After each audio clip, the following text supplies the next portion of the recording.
মলিনার সংসার এখন শুধু তার স্বামীকে নিয়েই। আগে কয়েকজন ছিল সংসারে, পরে বড় পরিবার টুকরো হয়ে থেকেছিল শুধু এক ছেলে, এক মেয়ে ও তারা দুজন স্বামী স্ত্রী। এখন শুধুই ওরা দুজন। এবছর ঠান্ডাটা খুব পড়েছে। মলিনার হাত পা যেন চলছে না, ঠান্ডায় জমে যাচ্ছে। স্বামী রমেন হাঁক দেন, কি গো, একটু চা দেবে? মলিনা বলে, দাঁড়াও বাবা, আগে বাথরুম থেকে আসি। এক কাপ চা দিতে কত বাহানা তোমার। মলিনা বলে, আমারও বয়স বাড়ছে, সেটা মনে থাকে না তোমার? কিছুদিন যাবৎ মলিনার প্রস্রাব ধরে রাখার ক্ষমতাটা যেন কমছে।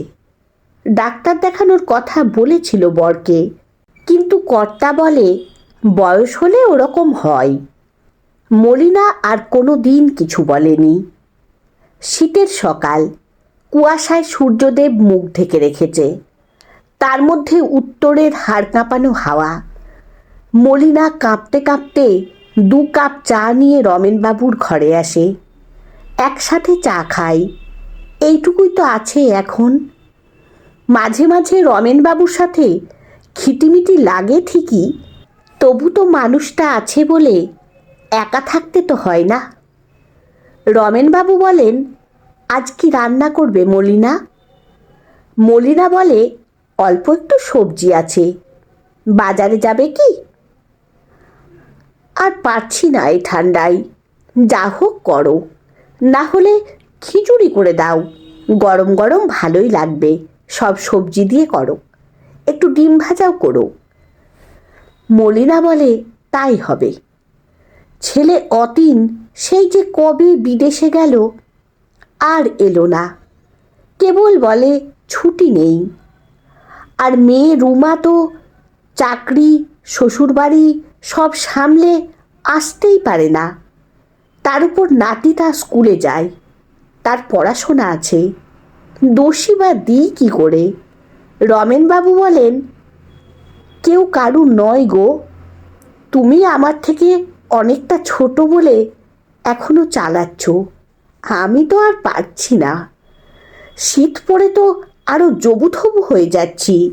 মলিনা রান্নাঘরে গিয়ে জলখাবার করে, রুটি আর আলু চচ্চড়ি। রমেনবাবুকে খেতে দেয়। রমেনবাবু বলেন, তুমিও খেয়ে নাও, কার জন্য বসে আছো? হ্যাঁ, নিজে খাবার নিয়ে বসে মলিনা।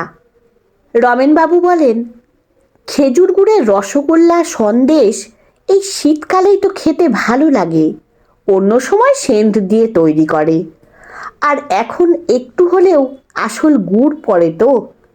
কি বলো মলিনা? কি করা যাবে, সে তো নিজেদেরকেই আনতে হবে।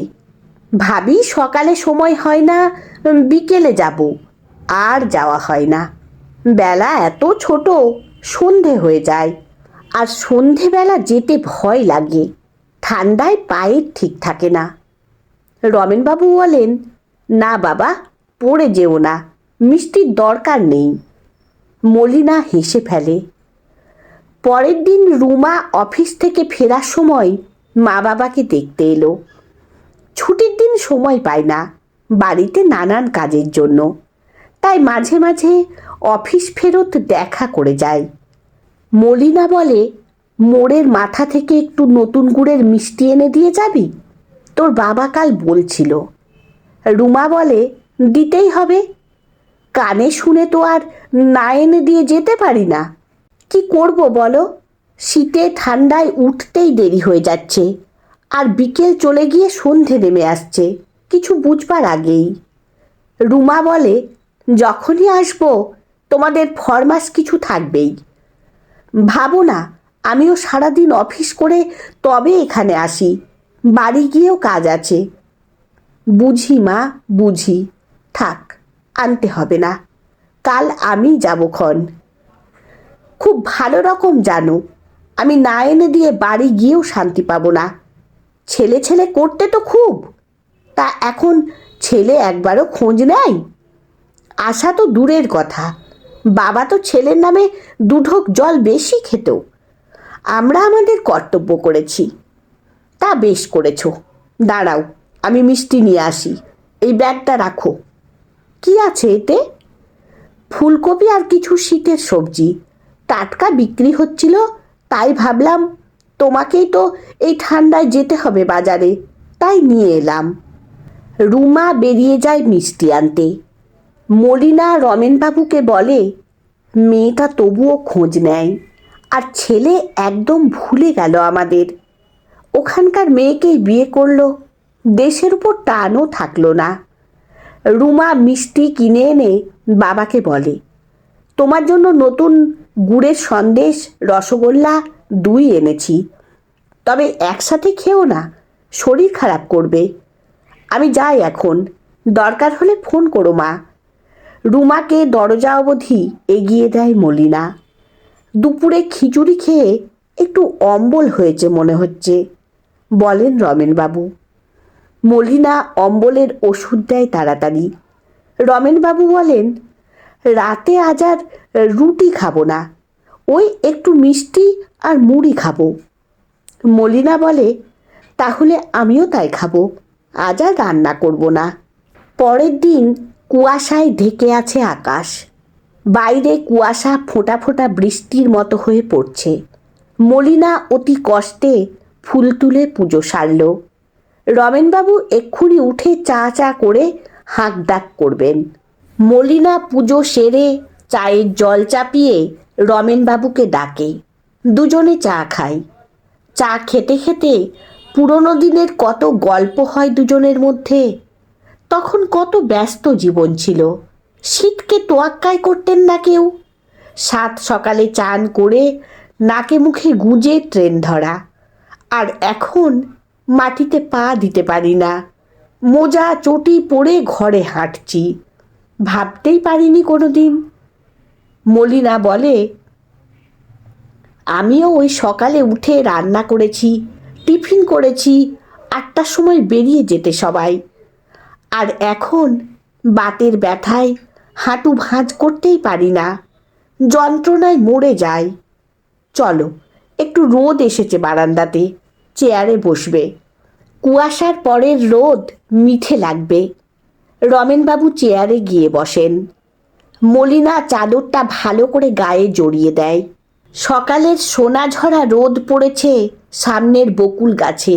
শালিক, পায়রা, ঘুঘু, ছাতারে, বুলবুলি, টুনটুনি সবাই রোদ পোয়াচ্ছে গাছের ডালে বসে, আর বকুল ফল খাচ্ছে। কত কথা বলছে তারা নিজেদের ভাষায়। পাখিদের কলতানে মলিনার বাড়ি মুখরিত। নিস্তব্ধ বাড়ি ওরাই তো ভরিয়ে রাখে। মলিনার খুব ভালো লাগে গাছ, ফুল ও পাখি। এইভাবেই কেটে যায় রমেনবাবু আর মলিনার দিন। পৌষের শেষে মাঘের প্রথম দিন এক শীতের সকালে মলিনা শুয়ে এপাশ ওপাশ করছে আর ভাবছে, কি ব্যাপার, কর্তা এখনো চায়ের কথা বলছে না। আমারও ব্যথাগুলো খুব বেড়েছে, তাই ঠান্ডায় উঠতে ইচ্ছে করছে না। কিন্তু উঠতে তো হবেই। কে করবে, কে আছে? সব থেকেও কিছু নেই। এখন নেই রাজ্যের বাসিন্দা আমরা। রমেনবাবুকে একটু ঠেলা দিয়ে বলে, কি গো, শরীর ঠিক আছে? হ্যাঁ, ওই আছে। তোমাকে জ্বালাতে এখনো আছি। অমন কথা বলছো কেন? আমি কি বলেছি কখনো? না, তা বলনি। তবে সত্যিই তো, তোমারও শরীর আর সাঁত দিতে নারাজ হয়, বুঝি গো। মলিনা বলে, জীবনে এই বোঝাটুকুই আমার পাওয়া গো, আর কিচ্ছু তো চাইনি। রমেনবাবু বলেন, চলো, আজ আর তোমাকে কিছু রান্না বান্না করতে হবে না। অনেক দিন কোথাও যাইনি দুজনে। চলো, একটু বেলা হলে বেরুবো। না না, এই ঠান্ডায় কোথাও যাওয়ার দরকার নেই, তোমার শরীর খারাপ হবে। না গো, কিচ্ছু হবে না। তুমি বোধহয় ভুলে গেছো আজ কত তারিখ। আজকের দিনে তুমি আমার হাত ধরেছিলে, তোমার মনে আছে? থাকবে না? বয়স হয়েছে বলে কি সব ভুলে যাব? আর সব ভুলে গেলেও এই দিনটা ভুলবো না গো। আর এখন তো মোটেই ভুলবো না। তুমি যে এখন আমার অন্ধের জ্যোষ্ঠী। ও তাই? না হলে ভুলে যেতে। মলিনা হেসে ওঠে। রমেনবাবু আর মলিনা শীতের মিঠে রোদে পার্কে বসে হাতে হাত রাখে। মলিনা বলে, এইভাবেই থেকো চিরকাল। রমেনবাবু হাসেন। মলিনা বলে, হাসলে কেন? রমেনবাবু বলেন, সেটা যে সম্ভব নয় তুমিও জানো ভালো করে, আর জেনেও বলছো, তাই হাসলাম। খারাপ কথা বলো না এমন দিনে। হোটেলে খাওয়া দাওয়া করে রোদ থাকতে থাকতেই মলিনা তাড়া দিয়ে বাড়ি ফিরে আসে। তার মনে যে ভয় বাসা বেঁধেছে, একা থাকার ভয়।